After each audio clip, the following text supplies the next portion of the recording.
O Ministério Público pediu, junto ao Tribunal de Contas da União, o bloqueio de bens do ex-presidente Jair Bolsonaro, do governador afastado do Distrito Federal Ibanez Rocha e do ex-secretário de Segurança Pública Anderson Torres. Vamos a Brasília ao vivo com o repórter Theo Cury, que tem os detalhes. Boa noite, Theo.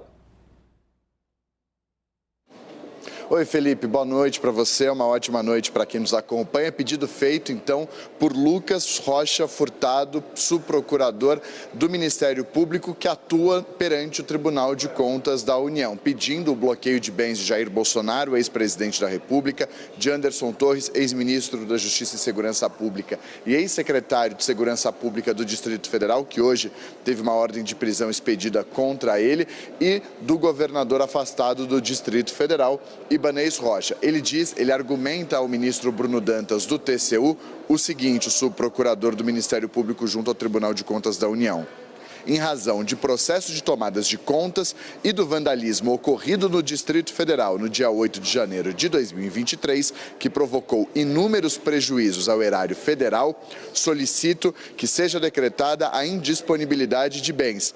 Além dos três, Jair Bolsonaro, de Anderson Torres e de Ibanez Rocha, o subprocurador também solicita o bloqueio de bens de outros responsáveis, sobretudo de financiadores mencionados em atos ilegais, todos esses atos relacionados, então, à invasão à Praça dos Três Poderes, furando um bloqueio da Polícia Militar e da Força Nacional de Segurança Pública e invasão dos prédios públicos, principalmente do Palácio do Planalto, do Supremo Tribunal Federal e do Congresso Nacional, com, além de invasão, depredação do patrimônio público. Felipe. Muito obrigado, Theo, pelas informações. E hoje, durante sessão do Senado, o senador Flávio Bolsonaro saiu em defesa do pai Jair Bolsonaro. Ele chamou os atos criminosos que ocorreram em Brasília de lamentáveis e criticou a associação do pai com os ataques. Ele disse que o pai está lambendo as feridas após a derrota na eleição. Acompanhe. Esse ato triste, lamentável, injustificável na nossa casa, me somar às palavras de Vossa Excelência e, em especial, presidente, na parte que o senhor coloca da individualização das responsabilidades.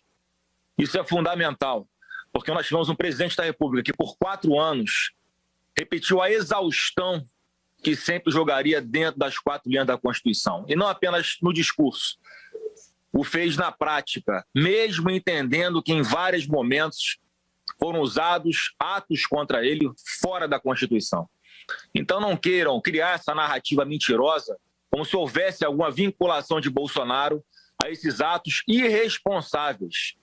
O presidente Bolsonaro, como muitos aí já falaram, após os resultados das eleições, ficou em silêncio, se recolheu e está lambendo as feridas, nessa expressão que muitos estão usando aí, é o que ele está fazendo, praticamente incomunicável.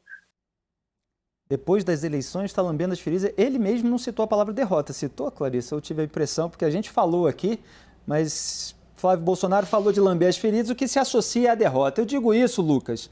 Eu até fui conferir agora o Twitter do presidente Jair Bolsonaro. A gente chama de presidente só porque já teve o cargo, mas é ex-presidente da República. Ainda mostra Jair Bolsonaro como presidente da República Federativa do Brasil. Ele próprio jamais assumiu direta e expressamente que perdeu as eleições para o Lula. O máximo que ele fez na live de despedida, no dia em que viajou para os Estados Unidos, foi dizer assim, perde-se uma batalha, mas não perderemos a guerra. Ele não transmitiu a faixa, mas agora o Flávio diz que está lambendo as feridas após as eleições. Será que precisou haver tudo isso e uma possibilidade de responsabilização do Jair Bolsonaro para começar a haver algum reconhecimento da derrota? Como nós vimos comentando, o presidente, por um período bastante expressivo, ele ficou em silêncio, porque ficou sem discurso, ao mesmo tempo temeroso do que iria dizer, que pudesse colocá-lo em vias de um problema potencialmente judicial ou de perder a possibilidade de ser uma liderança de uma eventual oposição realista ao governo Lula e, de outro lado, ao mesmo tempo, a preocupação em não demonstrar fraqueza, não demonstrar fragilidade, para não perder esse apoio entusiasmado de uma base mais radicalizada, de uma franja mais radicalizada, que é esta que a gente vê convocando para essas manifestações em frente a quartéis generais, apostando em soluções militares como equacionamento da situação política brasileira. Então, nesse vácuo de discurso, no receio de perder de um lado ou perder de outro, o presidente Bolsonaro preferiu se omitir e desaparecer da discussão pública, apareceu em alguns lives, em alguns momentos. Também é possível supor que ele estivesse afetado pela tristeza, pela derrota na eleição, é natural imaginar isso, mas o principal motivo, a meu ver, para esse silêncio em que ele se manteve durante tantas semanas foi essa dificuldade de encontrar um discurso que mantivesse todas essas bases, todas essas alas que o apoiam e que poderiam apoiá-lo, que as mantivesse mobilizadas em torno da sua figura. Depois que o caldo entornou da maneira como entornou no dia 8 de janeiro, algo que maculou profundamente não só o bolsonarismo, como também a figura dele próprio, com uma repercussão negativa internacional, aí essa ausência de discurso acabou pegando muito mal, ao extremo para ele, e alguma coisa precisou ser sinalizada, precisou ser dita. Pelo menos o Flávio Bolsonaro abertamente condenou essas manifestações vândalas, essas depredações, como sendo atos abomináveis e lamentáveis na democracia brasileira. Pelo menos ele disse isso explicitamente. Foi dito aqui que o presidente da República em si não chegou a expor de forma explícita essa condenação. Ele disse que apenas os atos fugiam à regra, mas ao menos o seu filho, o parlamentar, o Flávio Bolsonaro, pelo menos ele deixou clara essa condenação, e é bom que seja assim. Obrigado, Lucas. Só deixando claro aqui que quem fez o pedido de bloqueio de bens, Bruno, do Jair Bolsonaro, assim como do Ibanez e do Anderson Torres, foi o Ministério Público de Contas junto ao Tribunal de Contas da União. Portanto, esse pedido foi feito ao Tribunal de Contas da União, o TCU, que ainda vai decidir a respeito. Quer dizer, o TCU pode negar, por exemplo, o bloqueio de contas de Jair Bolsonaro. A gente vê que já tem medidas gravosas contra o Anderson, contra o Ibanez, para chegar no Bolsonaro. Esse caminho jurídico aí pode ser mais demorado, pode não chegar nunca, isso a gente vai ver de acordo com os desdobramentos. Você acha que esses pedidos e quais pedidos se sustentam? Nesse caso específico do pedido de bloqueio de bens, é um caso sob a jurisdição do Tribunal de Contas, porque se tratam de agentes públicos ou ex-agentes públicos. Então, eles também estão sujeitos a essas medidas sob jurisdição do Tribunal de Contas. É um primeiro passo, um procurador fez esse pedido, o procurador Lucas Furtado, do Ministério Público de Contas, e esse pedido vai, então, agora, provavelmente vai receber um relator entre os ministros do Tribunal de Contas, e depois vai ser feita, assim, né, normalmente é feito um processo de averiguação, e isso vai ser, eventualmente, se aceito esse pedido, vai eventualmente ser julgado pelos ministros do Tribunal de Contas. Mas o Tribunal de Contas é um tribunal bastante politizado. É um órgão associado ao Congresso Nacional. É vinculado ao Poder Legislativo. São nomeações eminentemente políticos. Quase todos os ministros ali são ex-parlamentares e de diferentes grupos políticos. Então, vai ser provavelmente uma batalha política ali dentro também. Exatamente. Clarice, o que você destaca aí dessas novas informações?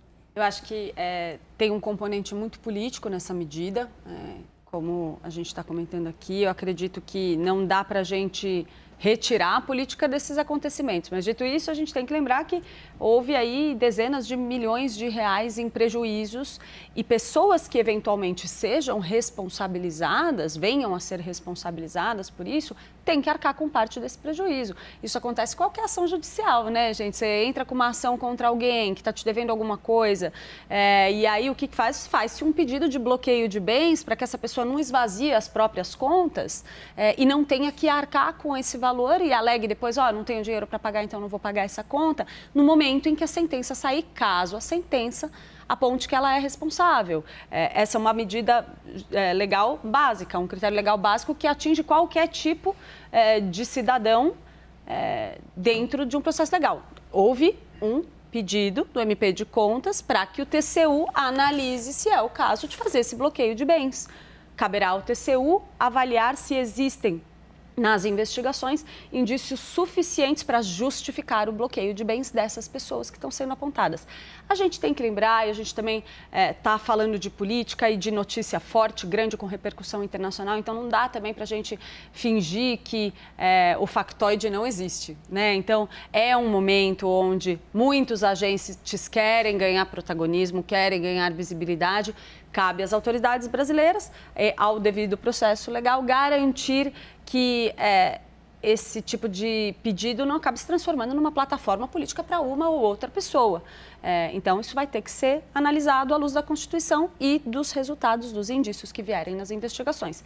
Se o Tribunal de Contas entender que há sinais suficientes para bloquear os bens dessas pessoas, que eles parecem ter responsabilidade, deve-se sim bloquear para que eles ajudem a pagar a conta, caso eles venham a ser condenados por esses atos. Hélio, a julgar pelas declarações do Flávio Bolsonaro, a alegação de Jair Bolsonaro vai ser que não tem nada a ver com isso.